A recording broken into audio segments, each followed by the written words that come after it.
One seat in Congress open. First is we have to simplify and make more fair and more predictable our tax code. And get people back to work on infrastructure projects like roads and bridges. Two candidates battling down to the wire to fill it, with sharp exchanges. Suzanne, as you know, spending $1.5 million to try to discredit me, a small business owner from Tualatin, is the epitome of offensive. So I'll make you this offer. If you stop your false ads against me, I'll stop telling the truth about you. And tough ads flying across the airwaves. The original Tea Party candidate. But extremely wrong for us. Suzanne Bonamici's allies' attacks are dirty, garbage, insulting to voters' intelligence. At stake, Oregon's 1st congressional district. Left without a voice since Representative David Wu resigned nearly 6 months ago. In a matter of days, voters will have their say. Tuesday's special election will determine whether Republican Rob Cornilles or Democrat Suzanne Bonamici head to Washington as the nation's newest member of Congress. Tonight, in a special hour-long Straight Talk, both candidates make their case for your vote. From News Channel 8, this is Straight Talk with Laurel Porter. Good evening, and thank you for joining us tonight for this special edition of Straight Talk. I'm Laurel Porter. Ballots are due back Tuesday at 8 p.m. in this special election in Oregon's 1st congressional district. To help you make up your mind, here is one last chance to hear an in-depth interview with the candidates. Democrat Suzanne Bonamici will be here a little bit later in the show. First up, welcome to my guest, Republican Rob Cornilles. Welcome back to Straight Talk. Nice to have you back. Thank you so much, Laurel. You're in the home stretch. It's been a long campaign. How are you feeling? I feel very good. According to polls that we're seeing, it looks like a statistical dead heat right now. It's anyone's game. And so we're working very hard to make sure that our message gets out, and we've got terrific support from people who are showing up to help us and casting their ballots early. So we feel very good at this point in the race. This is the closest we've been to having a Republican in this seat, someone who's actually created jobs in this seat for a long, long time. Well, let's talk about the polls, because one showed, independent poll, Bonamici ahead by 11 points, and then another one done for you showed you behind by 4 points. Do you have new poll information? Well, the one that you referenced that had me down at 11 was taken essentially during the holiday season, and I think most people would agree that this district wasn't paying a lot of attention to this race until January. And so our poll is much more recent than that, and I don't think anyone would argue that the momentum is on our side. It's interesting that the other side has not released a poll at all, and they're doing internal polling, we know, and for them not to release those numbers at all during this 6-month election is very interesting, and I think telling, as evidenced also by the fact that they're throwing millions of dollars into these negative ads against me, obviously trying to stop our momentum. I don't think the voters are going to accept that, though. You're being outspent 2-1 by the Democratic Congressional Campaign Committee. The Republican Congressional Campaign Committee really hasn't put a lot of money into your race, about $85,000, I think, in a new ad buy recently.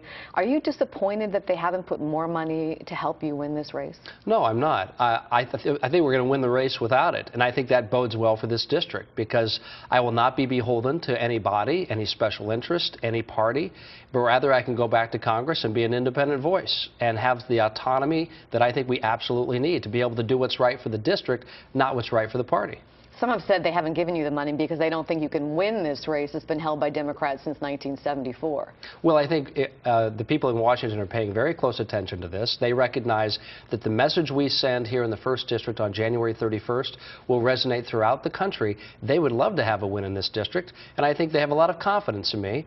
I don't know that the other side would say that about their candidate. That's why they're pouring in addition to the Democrat Party, at least $1 million in special interest money to try to assist her, whereas they know that I can win this race with the help of the local support we have. We have the endorsements from 21 local mayors. These are bipartisan endorsements. And we have people coming out of the woodwork, Democrat, Independent, and Republican alike, saying, you know what, we've been waiting for someone who has the background, the practical experience you have. We're going to support you, and that's why we're so bullish for election night. Let's talk about all those negative ads that we talked about at the top of the show in the open there. People can't turn on their TV or the radio without hearing a negative ad from one of the two campaigns. Do you feel like you made a mistake in participating in those negative ads? Well, let's be clear what people are watching. Our first contrast ad came on January 4th, about 3 weeks ago. But since August 4th of last year, quite frankly, the Democratic Party of Oregon and the DCCC in Washington, D.C. have been attacking me. They've been doing it largely by sending press releases to members of the media locally almost on a daily basis.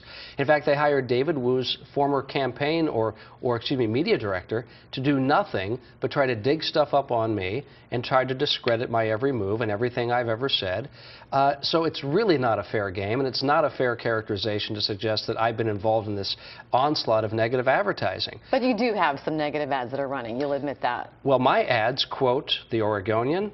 They quote the Willamette Week, which I don't think anyone would claim to be Republican or conservative-leaning publications. And they also quote what Senator Bonamici has said, which she has not refuted. So I don't know why that's negative. What about this one you have running now that brings in references to David Wu again? Why are you bringing up David Wu now? Your opponent says that's not fair, it's mudslinging, it's a desperate move because you're behind in the polls. No, what it is, it's an acknowledgement that the same people who protected David Wu are now deceiving the public about me. They've lost all credibility as far as I'm concerned. The fact that my own opponent actually supported him, called him a family friend, and campaigned for him, the fact that her husband was David Wu's personal attorney for 10 years or so, all during David Wu's misbehavior, this is evidence that the establishment doesn't like the fact that I've got such traction and momentum in this race. And I think the voters need to know that all the lies that are being said about me on these ads are being generated by the same people that basically hid all those facts about David Wu and gave us no representation in Congress today. I think it's deplorable. We'll give Suzanne Bonamici a chance to respond to the issue of David Wu later in this Straight Talk show. Let's talk about some of the ads that are running about you. The one that everyone sees, T is playing a big part in this campaign. The original Tea Party candidate shows a little clip of you saying you're the original Tea Party candidate back in 2010 when you ran against David Wu in the first election. Will you put that in context for us? Yeah, what did you mean? I appreciate it, and you're right. It was a little clip. They conveniently left out the beginning and the end of the clip. The question was asked 2 years ago to define what a Tea Party candidate is, or a Tea Party member. I think we'd all agree it's hard to define a Tea Party member. You don't register, you don't get a card.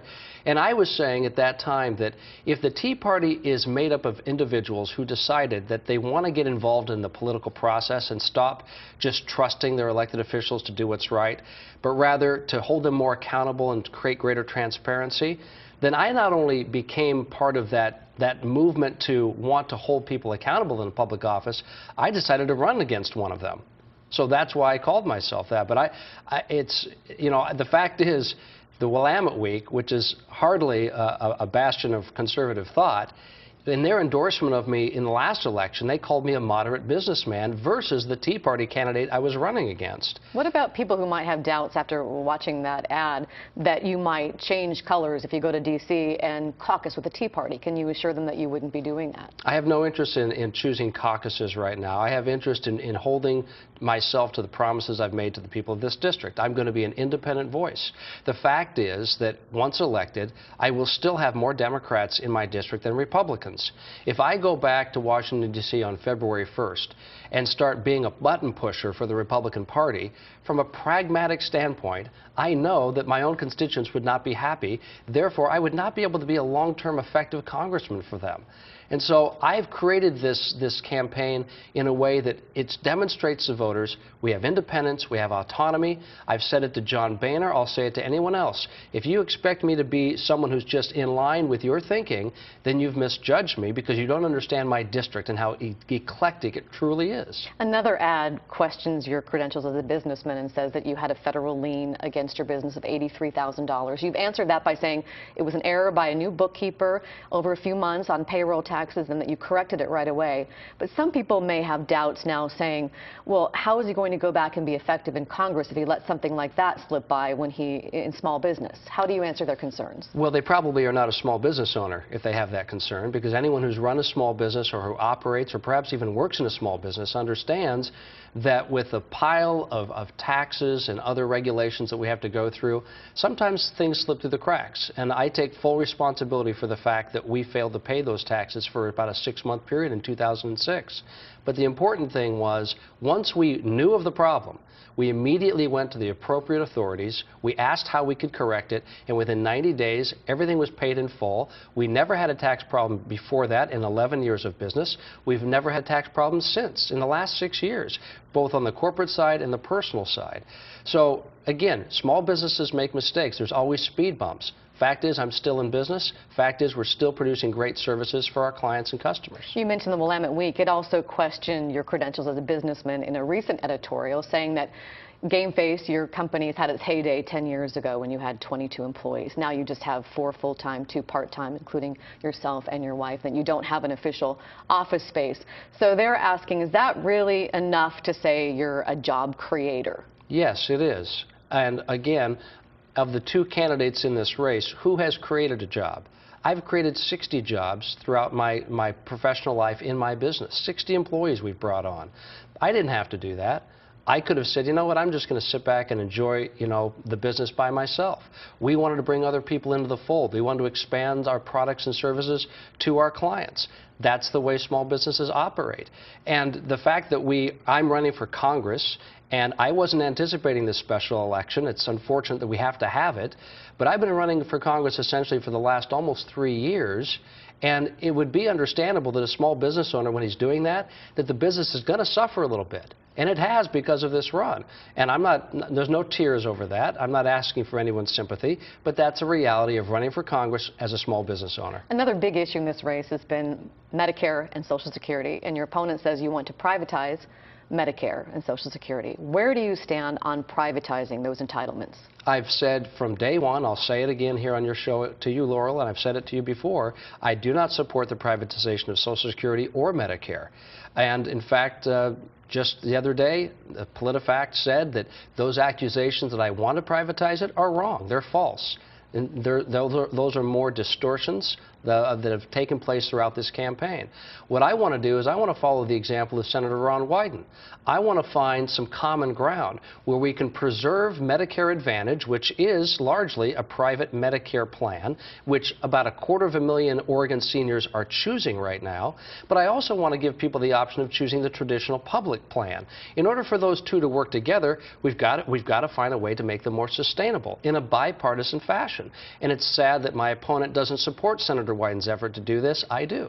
Democrats quibble with you on that because they say that Wyden-Ryan plan, the bipartisan plan, does include the opportunity for seniors to buy private insurance as an alternative to Medicare, that it does at least include a move towards privatization. Would you at least concede that? I would say we're already in that model today through Medicare Advantage. And again, I don't want to take choice away from seniors. If you have 250,000 seniors that want that option, why would we want to take it away from them? And even Senator John Kerry said recently, a couple of months ago, that the Affordable Care Act, which I would not have voted for, he even admits it took $550 billion away from Medicare, most of it coming out of Medicare Advantage. Which is future growth. We should stipulate that is not current That's right. benefits. So that's over 10 years. So what would happen if this is occurring? Well, what would happen is Oregon seniors this year alone who are on Medicare Advantage will probably see hundreds of dollars taken out of their own pocket to pay for their coverage, and in 5 years it's projected to be close to $900 out-of-pocket expenses for those seniors. I don't think that's right. I want to shift gears to something we talked about during the debate when you and Suzanne Bonamici asked each other questions. And she brought up the issue of climate change. And she said that hundreds of scientists agree that humans contribute to global warming. And she said that you've said there's science not there to back that. She asked you how you could be so cavalier about that and asked if it was an ideological point of view. And I want to play what you said, and then we'll talk about it. I think that this is another issue that some people like to politicize. Science is always changing. I believe the climate is changing as well. How it's changing, I'm not going to stand here and say I know. I'm running for Congress, not scientist. I also think, as you look at science, the fact of the matter is, 2 weeks ago I read that cheese is now good for me. Who would have thunk it? Let's talk about that. The Oregonian, in an editorial on Thursday, called that comment glib and said it wasn't very reassuring to a lot of voters in your district who care about the environment. They want to curb carbon emissions.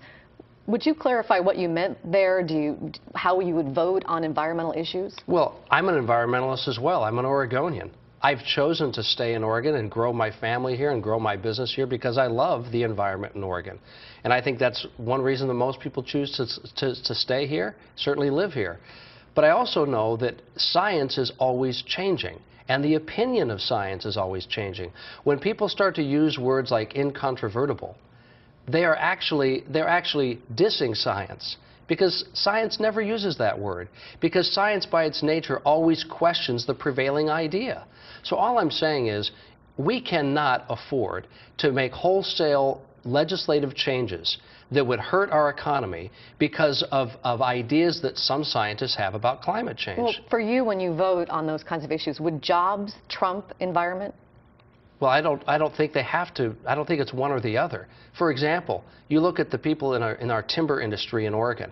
These people rely on the environment for their jobs, but they also rely on preserving the environment, making it sustainable for future generations of jobs. So how would you vote on curbing carbon emissions? Well, I would have voted against the cap and trade. In fact, most Democrats would have voted against it. That's why in a Democrat House and Senate and with a Democrat in the Oval Office, they didn't even bring it to a vote because they knew it would be devastating to our economy. And what about the Keystone Pipeline? That's something the president has rejected for now. A lot of environmentalists have been concerned about it because they say it crosses the midsection of the country, could harm air, water, migratory fowl, wildlife. Why would you support it under those circumstances? Well, again, there's bipartisan support for Keystone. And the reason why I support it is it not only would create hundreds of thousands of jobs, not only in its construction, but in its development and also in sustaining it over the years, but it would also allow Americans to be at the forefront of making sure that it's done environmentally responsibly. Rather than, and believe me, Canada's not going to sit around and wait for us. They've got their own economy to take care of, so they're going to presumably send that oil via Vancouver, BC, to China. Who knows how China will refine it? I'd rather see it be done here in the United States, where I think we are more environmentally responsible, not to mention it would be good for our economy and for energy independence. So you feel confident the current plan would not harm the environment? There have been studies done previously. It wouldn't be this far along unless those studies had been concluded on the environmental impact, and I have confidence in those findings. Rob Cornilles, we need to take a break, but more with our candidate coming up later, plus a little bit later, Suzanne Bonamici. Stick around. We're back in 2 minutes.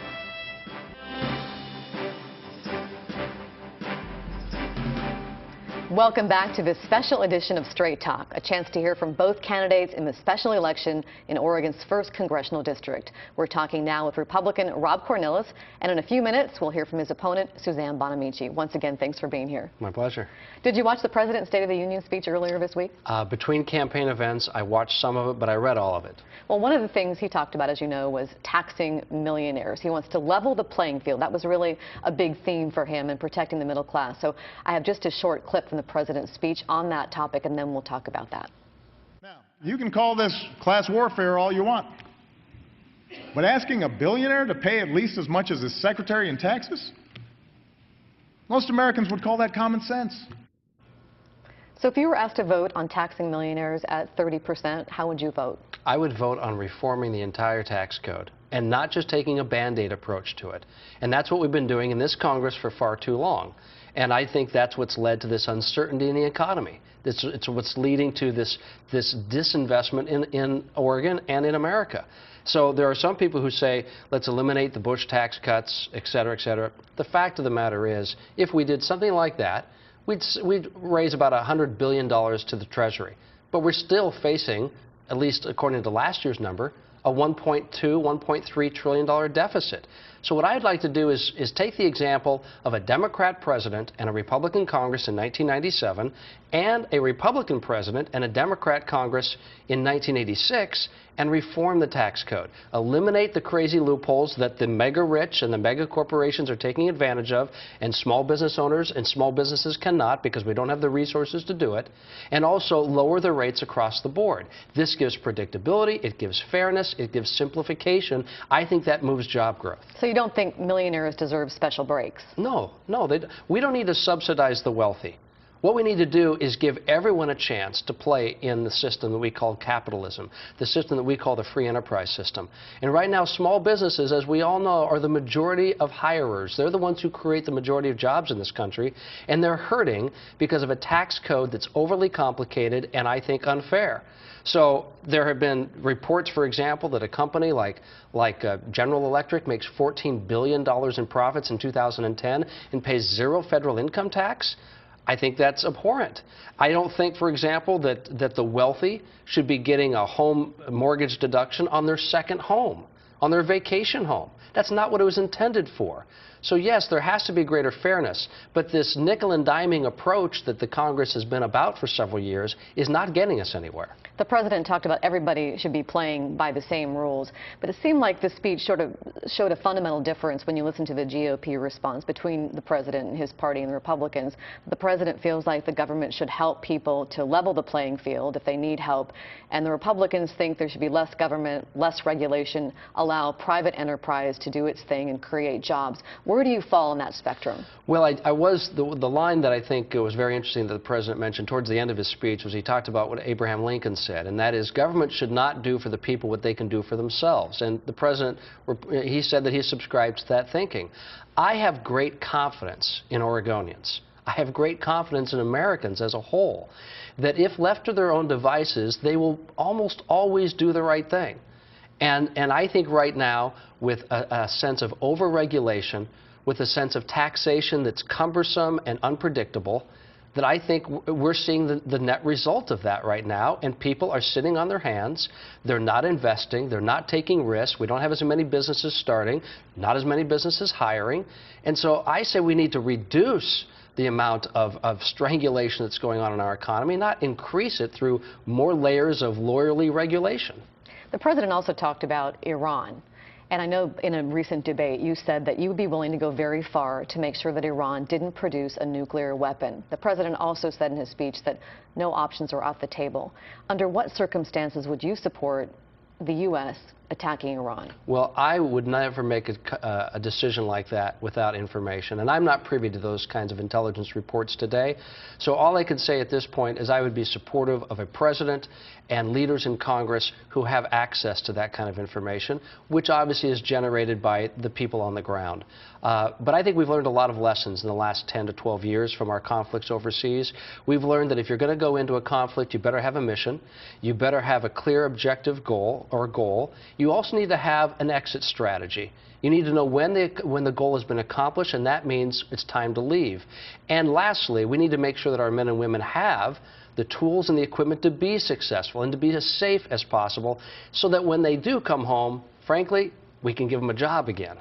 The president and the Pentagon came up with a leaner military budget, reducing brigades from 45 to about 32. That's 80,000 fewer soldiers. Do you support that and a new role for the U.S. military around the world? Yes, I think that is a move towards making the military more efficient, modernizing it, and I do support that type of effort. There's a lot of waste in the military or in the defense budget, just as there's waste in government throughout. So I don't think we should only focus on one sector of our government, say the Defense Department, and just pick on that.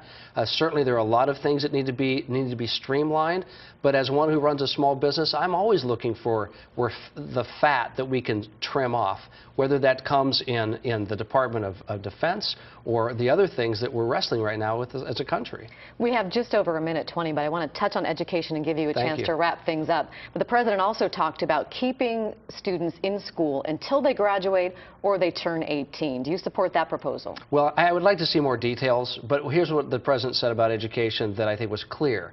And that is we need to give parents more choices. We also need to give students more tools to be successful in the classroom. And mainly, we need to protect our teachers. We need to make sure that our teachers inside the classes have those resources, not just standardized tests, but rather give teachers the tools that they want. And also, I appreciated what the president said.